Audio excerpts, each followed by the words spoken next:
The frontier was rough and wild in the early years of 1700s. As today, you had good people and bad people. It was a time of no laws. Only the true men of character would create settlements with their families and possess considerable property rights. These early settlers would not be accepted in our modern day society. They being rough, tough, and many uneducated and without proper manners. They had what it took to develop the settlements of early central West Virginia.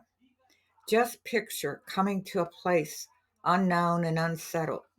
You come out without any modern tools, only clothes on your back, mostly travel by foot, and no food, only what you can forage.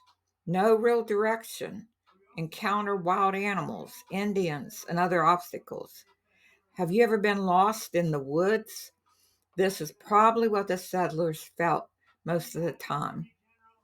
Many home seekers, unable to purchase farms further east, came to the west and faced obstacles because land was had for little or nothing.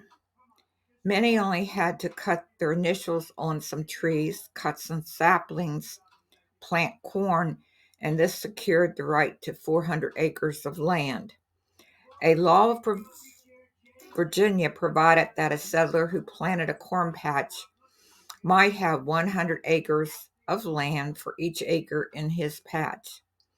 Lewis County had their lands recorded for the first time in 1781. As settlements developed, it was a benefit and important to have neighbors, even if they lived miles away. A circuit preacher wrote about John Hacker, the settler of Lewis County, Hacker's Creek, in about 1790. This quote is coming from the History of Lewis County, West Virginia. Quote, I believe this man could read but not write, and yet he was a magistrate and a patriarch in the settlement. He was a man of good common sense, and I think an honest man and a good Christian, and among the first that took in the Methodist preachers. His house had long been a preaching place and the preacher's home, and also a place of refuge in time of danger. And it's unfortunate many of the men were not, or the settlers were not men of character like John Hacker was. Next week, we'll try to go over some other settlers' surnames of the area. Thanks for watching. Tune in next week. Thank you.